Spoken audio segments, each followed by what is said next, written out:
Jill Wine-Banks, thank you so much for joining us. Where do we sit right now? Donald Trump's been impeached for the second time, but there is a hearing to come in the Senate. Where does it go to from here? In terms of the trial, honestly, it doesn't have to be a long, drawn-out affair.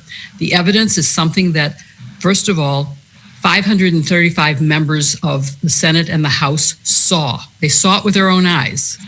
And every person who watched television any time in the last week has seen the insurrection right in front of their faces.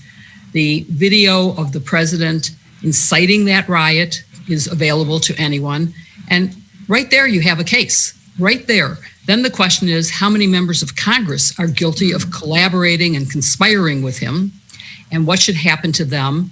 Today there's reports that at least one or maybe more, and it sounds like more, members of Congress gave reconnaissance tours to the mob the day before the insurrection and showed them where the tunnels were and gave them some inside information that could have led to more damage, more death, more destruction than actually happened. I think the next thing is going to for sure be a trial in the Senate, and there are probably at least 10 Republican senators who will join with what will be 50 members of the Democratic Party.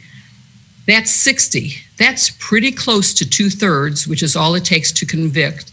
And conviction would mean that he would be removed from office, but he will already be out of office. But the second penalty is that you can never run for office again.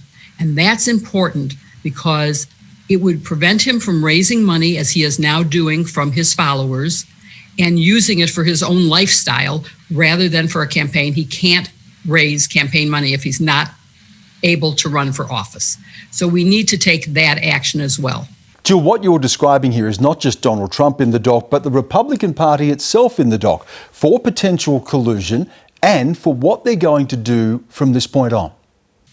Exactly. And let's not forget that there are also criminal cases that can be brought against both Trump and the members of Congress who were part of this, as well as, of course, the thousands who will be arrested for having invaded the Capitol and threatened the lives of the members and the staff and the police who were there.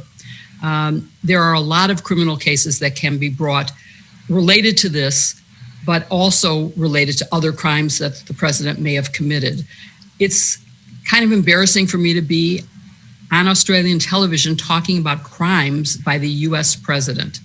But I think that in order for us to heal as a nation, we need to hold him accountable and we need to admit what has happened and how bad we got. And we need to send a message that no one is above the law in America, including the president. And we need to take action on that. This is a test for democracy, isn't it? For the processes and procedures of democracy. How is America faring in this test? I think we will meet that test. I think we are up for it and prepared.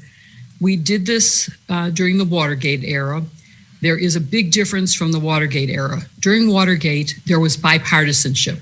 The president keeps saying there was fraud in the election. It was rigged. It was stolen from me. There is not one piece of evidence to confirm that. He has failed in 59 cases in court to get past any level of interest from the court because there's no evidence. And I hope that someday the people who are watching the trial in the Senate will come to realize what is true. Jill Wine-Banks, again, thank you so much for joining us. Thank you. I'm glad for your interest in American democracy. Hi, I'm Lee Sales. Thanks for watching this story. If you'd like to watch more of 730's stories, they are on the left of your screen. And tap on the button below to subscribe and get the latest from ABC News.